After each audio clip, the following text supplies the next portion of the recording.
bagi kami, bagi saya pribadi, itu bukan berarti kok kita ini terus susah atau mungkin ekonomi rendah atau mungkin eh, sedang kena musibah, jatuh dan lain sebagainya. Itu bisa dikategorikan takdir buruk, bukan.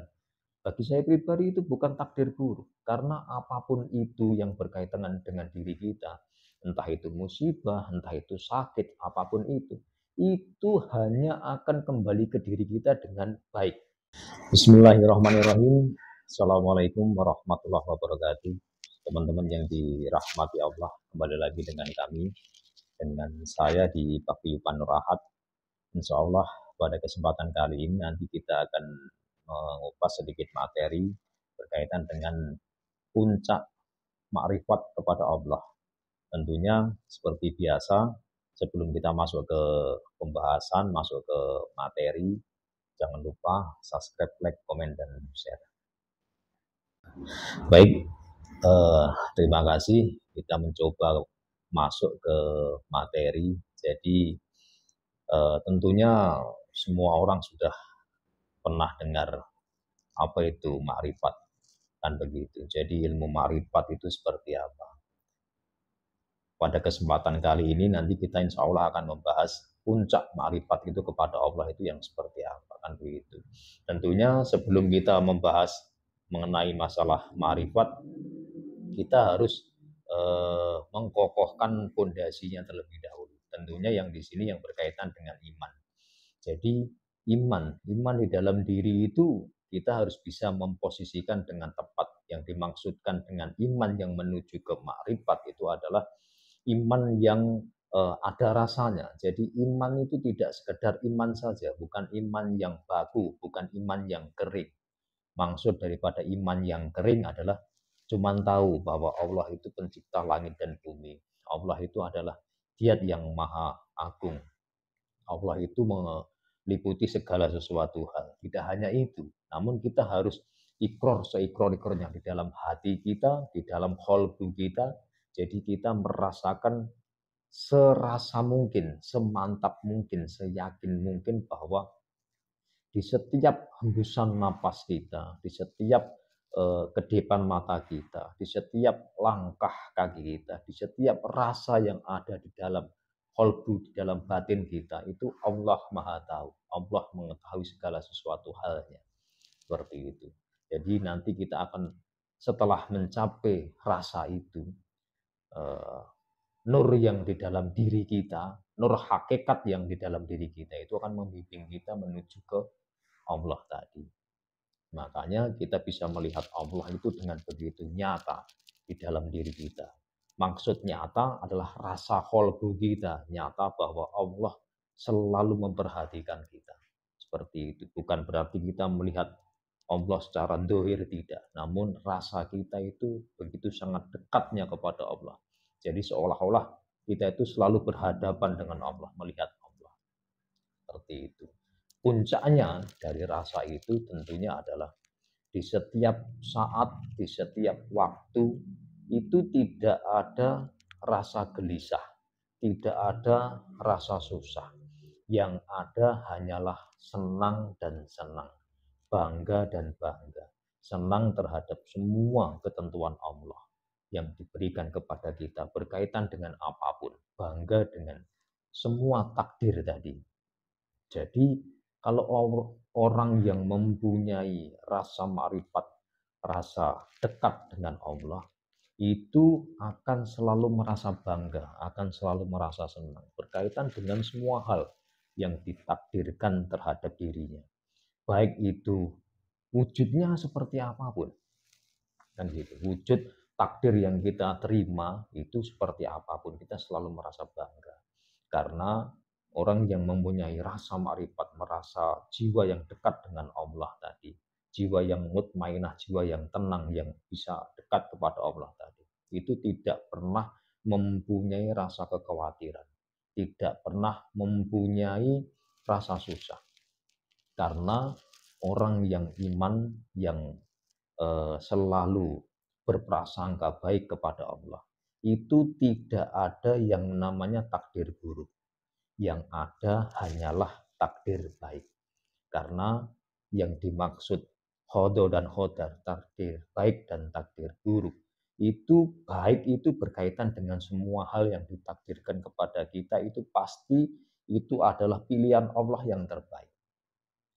Takdir buruk di sini bagi kami, bagi saya pribadi, itu bukan berarti kok kita ini eh, terus susah atau mungkin ekonomi rendah atau mungkin eh, sedang kena musibah jatuh dan lain sebagainya. Itu bisa dikategorikan takdir buruk, bukan? Bagi saya pribadi itu bukan takdir buruk, karena apapun itu yang berkaitan dengan diri kita, entah itu musibah, entah itu sakit, apapun itu hanya akan kembali ke diri kita dengan baik apabila kita berprasangka baik kepada Allah. Bagi saya pribadi, mohon maaf, yang dimaksud takdir buruk adalah kita tidak iman kepada Allah. Kita tidak mengesahkan Allah. Itulah takdir buruk. Jadi bukan berkaitan dengan ekonomi susah, mungkin yang kerja kena PHK dan lain sebagainya. Yang berkaitan dengan dunia inilah. Itu bukan suatu hal yang menurut saya pribadi takdir buruk. Tidak. Karena apapun itu pasti adalah yang terbaik. Karena yang menjadikan kita merasa itu tidak baik itu kan karena nafsu kita, karena pikiran kita. Kita mengandai-andaikan yang belum terjadi. Kita mengandai-andaikan seandainya itu yang terjadi mungkin akan lebih baik daripada ini. Seandainya yang seperti itu yang terjadi itu mungkin akan lebih baik seperti yang saat ini. Itulah yang menjadikan kita itu merasa seolah-olah itu takdir buruk karena mungkin ada hal lain yang lebih baik daripada yang kita dapatkan. Namun tidak. Apapun yang kita dapatkan, apapun yang sudah ditakdirkan kepada kita, itulah yang terbaik. Karena sesuatu hal yang terjadi bagi orang yang betul-betul mempunyai iman baik, apapun yang sudah terjadi kepada dirinya, itu tidak ada kata-kata mungkin, tidak ada kata-kata seandainya. Jadi kalau yang sudah terjadi itulah yang terbaik. Tidak ada kata-kata, seandainya begini akan begini. Tidak ada sama sekali. Dan tidak ada kata-kata mungkin, mungkin kalau saya kemarin tidak begini akan seperti ini. Tidak ada seperti itu. Yang sudah terjadi, itulah yang terbaik. Kalau yang terlewatkan, itu bukan berarti bukan takdir yang dikehendaki Allah. Perlunya kita berprasangka baik, itu supaya menjaga iman kita, menjaga pola pikir kita selalu mendekat kepada Allah. Seperti itu. Jadi puncaknya kita akan tenang. Puncak daripada makrifat tadi ya kita tidak akan merasa susah. Jadi di dalam hati kita, di dalam pikiran kita, tidak ada namanya ujian hidup. Yang ada adalah sesuatu hal yang disiapkan Allah supaya kita menjadi lebih baik lagi, menjadi lebih baik lagi. Tentunya itu sesuai dengan ridho Allah, ridho yang datangnya dari Allah. Seperti itu. Jadi mohon ditelaah dengan benar. Kalaupun seandainya ada pemahaman kita yang berbeda, ya mungkin agak cara penyampaiannya tidak sesuai atau mungkin cara pemahamannya memang berbeda. Namun tentunya perlu saya jelaskan semuanya adalah tentunya berkaitan dengan iman tadi, khodo dan khodar tadi. Iman saya, keyakinan saya bahwa takdir buruk itu adalah apabila kita ditakdir Allah tidak iman kepada Allah. Mungkin seperti itu. Jadi bagi saya bahwa iman itu perlu betul-betul kita jadikan fondasi, kita kokohkan sekokoh mungkin, sekuat mungkin. Karena dengan itu apabila kita berprasangka baik kepada Allah, maka Allah akan seperti itu terhadap kita. Seperti itu. Mungkin itu dari saya, mungkin ada pertanyaan. Silakan. Untuk mencapai ketemu titik rasa itu didahuluin mana Mas? Antara berbuat baik buat diri sendiri apa terus ibadah yang rajin? Terima kasih.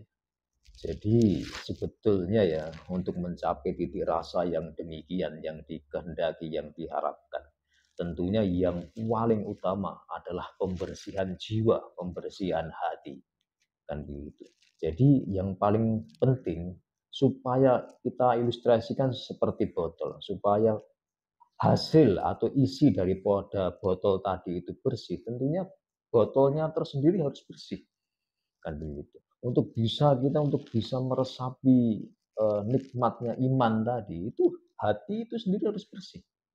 Karena bisa sering disampaikan qalbu mukmin baitullah. Jadi hatinya orang mukmin, hatinya orang yang bersih itu rumahnya Allah.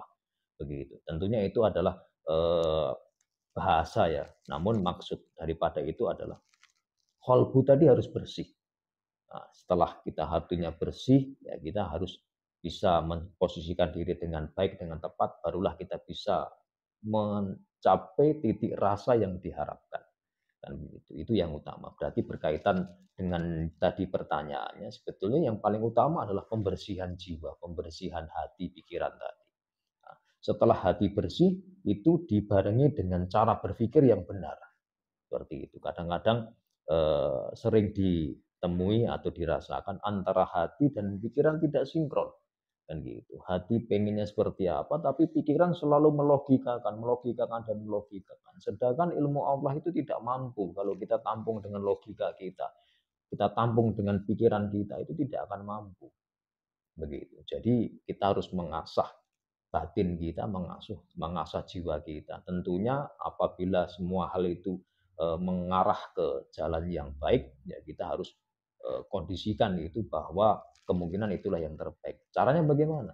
Kalau seandainya kita berpikiran buruk kepada orang atau mungkin ada sesuatu hal yang itu di luar kemauan kita atau tidak sreg di hati kita, kita harus logikakan bahwa itu yang terjadi itu tentunya itu tidak seperti yang kita pandang, tidak seperti yang kita lihat. Suatu contoh begini, suatu contoh. Seandainya kita lagi istirahat, lagi tidur ya kan. Lagi istirahat, lagi tidur di dalam rumah. Tahu-tahu mungkin anak atau mungkin istri atau mungkin saudara kita itu nutup pintu terlalu kencang. Otomatis kan kita terbangun kaget kan begitu. Namun jangan dilihat ketidaksukaannya kan begitu. Kita merasa kaget, terus kita benci dengan yang nutup pintu terlalu kencang atau marah dengan yang menutup pintu terlalu kencang. Itu harusnya kita sebelum kita marah, kita introspeksi diri. Jangan-jangan bukan karena orangnya yang menutup pintu terlalu kencang, namun itu adalah cara Allah membangunkan kita. Kan begitu. Setelah kita bangun karena pintu tertutup terlalu kencang, kita berpikir, introspeksi diri, apa yang belum saya lakukan? Mungkin belum sholat, atau mungkin belum menjalankan ibadah yang lainnya yang harusnya sudah kita jalankan. Kan begitu. Itu seperti itu cara berpikirnya. Jadi kita kembalikan semuanya ke diri kita. Jangan ke orangnya terlebih dahulu. Gitu. Jadi kalau kita cuman pengen dianggap, cuman pengen dihargai, oh saya ini loh lagi istirahat, tolong istilahnya menutup pintu jangan kencang. Saya ini loh lagi istirahat, tolong kalau ngobrol jangan kencang-kencang. Nah itu kita akhirnya akan tertutup batin kita. Karena kita selalu pengen dihargai tanpa melihat kepentingan orang lain. Kan begitu. Nah, makanya sebelum kita mengarah ke sana, lebih baik kita arahkan semuanya tidak ada lain, tidak bukan, semuanya karena Allah. Begitu. Tentunya itu berkaitan dengan hal yang baik, ya, dengan ibadah, dengan lain sebagainya. Kewajiban kita sebagai makhluk. Kalau dengan begitu, kita nanti insya Allah memandang hidup, memandang semua sesuatu halnya lebih tenang, lebih nyaman, lebih lebih teratur, lebih terarah seperti itu. Ini yang lain tentang qada dan qadar itu Mas. Apa doa bisa merubah takdir? Terima kasih. Jadi begini ya, kadang-kadang kan orang menyampaikan, seringkali orang bilang kan begitu, bahwa kalau seandainya orang berdoa, itulah nanti yang bisa merubah kan begitu. Berdoalah supaya bisa merubah segala sesuatunya kan begitu. Sebetulnya itu bisa dibilang iya, bisa dibilang tidak. Jadi menurut saya pribadi, doa itu bisa merubah takdir ataupun tidak bisa merubah takdir. Maksudnya begini, Kenapa saya bilang doa itu bisa merubah takdir atau tidak merubah takdir? Berkaitan dengan takdir, itu tentunya sesuatu hal yang sudah ditetapkan oleh Allah, sudah tertulis di Lauhul Mahfudz sana. Jadi semuanya sudah tertulis. Namun apabila ada orang berdoa ini, orang berdoa, proses berdoanya dia itu pun juga sudah menjadi bagian yang tertulis di sana. Gitu. Jadi doamu sendiri itu jangan, makanya orang itu jangan bangga, oh karena berdoa saya itu terus merubah nasib saya. Sebetulnya doamu sendiri itu adalah bagian daripada suratan Allah. Doamu sendiri adalah bagian dari takdir yang sudah tertulis di Lauhul Mahfudz oleh Allah. Gitu. Jadi perjalanan hidup itu perubahannya seperti apapun itu sudah tertulis. Tidak ada yang tidak tertulis dan tidak ada yang terlewatkan walaupun itu hanya hembusan nafas. Begitu. Bahkan daun yang jatuh dari tangkainya, dari tangkalnya, itu pun sudah tertulis oleh Allah tanpa terkecuali. Begitu. Jadi kalau dibilang apakah doa itu bisa merubah nasib, makanya saya bilang tadi bisa iya, bisa tidak. Dalam artian kalau doa itu berdiri sendiri dengan nasib, atau mungkin doa tadi bisa merubah apa yang tertulis di Lauhul Mahfudz, itu tidak. Dan begitu. Namun doa itu terjadi, itu sudah menjadi suratan Allah, sudah menjadi takdir Allah yang berkaitan dengan yang sudah tertulis di Lauhul Mahfudz. Itu seperti itu.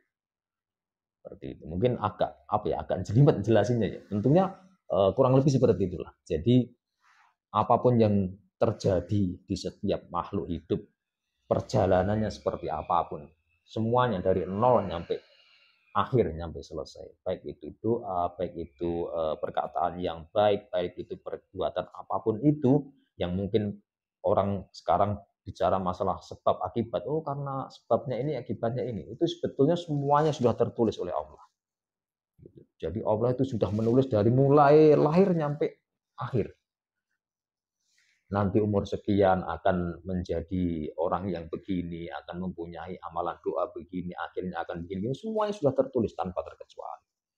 Seperti itu. Makanya saya bilang tadi bisa diartikan bisa merubah dan tidak bisa merubah. Tergantung cara berpikir kita bagaimana. Kalau seandainya kita berdoa itu merubah ketetapan yang sudah tertulis, itu bukan itu maksudnya. Seperti itu. Yang lain. Berarti bagi orang-orang yang nggak beruntung di luar Islam, itu takdirnya itu gimana, Mas? Ya tentunya itu kalau untuk orang yang ditakdir Allah yang mempunyai iman yang lain daripada kita yang beragama Islam, ya tentunya semua akan, sebelum kita masuk ke sana semua akan dipertanggungjawabkan setiap makhluk tadi kan begitu. Nah cuman kalau seandainya orang ditakdir di luar Islam, dalam bahasa saya mungkin ditakdir tidak baik tadi, tidak baik dalam artian kepercayaan kita orang Islam itu yang mempunyai kuota, yang mempunyai hak atau mempunyai ya bisa dibilang hak lah, hak bisa masuk surga itu hanya orang Islam, orang yang mengucapkan la ilaha illallah Muhammad Rasulullah, itu karena pasportnya itu kan gitu. Berarti selain itu ya tidak bisa masuk surga tentunya. Nah, tentunya yang setelah ini pembahasan setelah Nabi Allah Muhammad SAW ada ya. Jadi bukan sebelumnya, tapi setelah ada. Kan gitu. Nah ini menjadi perdebatan lagi. Kalau memang seandainya yang bisa masuk Islam itu hanya, yang bisa masuk surga itu hanya Islam, terus bagaimana kaumnya Nabi Ibrahim dan lain sebagainya. Bukan itu, yang kita bahas adalah setelah penyempurnaan agama, setelah adanya Nabi Muhammad. Kan begitu. Karena selain agama itu nabi-nabi terdahulu itu diutus untuk kaumnya masing-masing. Ya, datangnya Nabi Muhammad itu agama rahmatan lil alamin, jadi untuk semua alam. Ya, apabila yang ingkar ya berarti tidak mendapatkan jatah. Oke, itu satu. Keduanya berkaitan dengan bagaimana kan begitu. Bagaimana kalau seandainya orang yang ditakdir tidak Islam kan begitu. Yaitu tentunya itu yang paling tahu segala sesuatunya, itu hanya Allah. Cuman ilustrasinya begini, tentunya kalau seandainya kita menciptakan mobil, mobil itu tentunya ada lampu, ada mesin, ada oli, dan lain sebagainya. Semua itu adalah kesatuan yang mungkin tidak bisa terpisahkan, dan begitu. Itu mobil gambarannya, mungkin agak kurang spesifik. Nah, kita contohkan mungkin air atau kamar mandi atau ya bahasa mungkin Jawanya jeding lah, tapi lebih enaknya kita bahasakan kamar mandi. Kamar mandi itu dari mulai pertama itu ada air bersih, kan begitu. Air bersih yang sangat bermanfaat tentunya, mungkin buat mandi, buat bisa dikonsumsi kalau airnya memang air baik ya, bisa dimasak, dikonsumsi dan lain sebagainya. Namun di sisi lain kamar mandi tadi itu pasti ada yang namanya peceren atau tempat pembuangan air tadi yang notabene pasti akan kotor, jorok, bau dan lain sebagainya. Nah, itu tidak bisa dipisahkan, namun mempunyai takdirnya masing-masing, kan begitu. Begitu juga dengan bumi tadi. Bumi tadi kalau ditakdir menjadi masjid ya itu tinggi derajatnya buat sujud, buat zikir, buat apa lain sebagainya, buat sholat lain sebagainya. Namun kalau ditakdir dijadikan mungkin kamar mandi atau WC tadi tentunya berbeda dengan yang dijadikan masjid. Nah, maksud daripada itu semua adalah masuk ke ranah itu kita sebagai manusia itu tidak bisa menjas atau bisa menelaah lebih dalam lagi berkaitan dengan itu. Karena semuanya itu adalah kehendak Allah.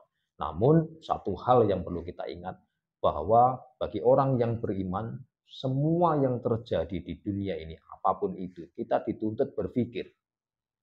Jadi apapun yang terjadi di sekeliling kita baik dan buruk itu menjadi pelajaran yang baik bagi diri kita. Seperti itu. Supaya apa? Supaya kita yang beriman itu mempunyai syukur yang luar biasa kepada Allah. Karena kita ditakdir baik, ditakdir iman kepada Allah, kita harus mensyukuri nikmat itu, kita harus bangga kepada itu. Itu yang paling utama. Seperti itu. Baik Mas, terima kasih. Oke, terima kasih ya. Seperti itu. Jadi mungkin penjelasannya agak gimana ya, agak terlalu panjang berkaitan dengan yang dimaksud pertanyaan tadi. Cuman intinya adalah itu. Jadi tidak lain tidak bukan bahwa semua hal yang terjadi baik khodo dan khodar itu tidak mungkin terjadi kepada diri kita bagi orang yang beriman kecuali itu hal yang baik yang datangnya dari Allah. Jadi kita harus selalu syukuri. Seandainya kita kena musibah atau mungkin bahasa terkecilnya kita sakit, bahwa sakit apapun itu tidaklah terjadi kecuali menggugurkan dosa kita. Jadi tidak ada yang tidak baik bagi diri kita. Hanya kita harus selalu berprasangka baik kepada Allah dan meyakinkan rasa iman kita meningkat yang terbaik dekat dengan Allah. Seperti itu. Mungkin tidak banyak yang bisa disampaikan, kurang lebihnya minta maaf kalaupun ada beda pendapat, ada beda sudut pandang dan lain sebagainya. Saya mohon maaf yang sebesar-besarnya karena tentunya kebenaran yang hakiki itu hak mutlak milik Allah Subhanahu wa taala. Akhir kata, wassalamualaikum warahmatullahi wabarakatuh.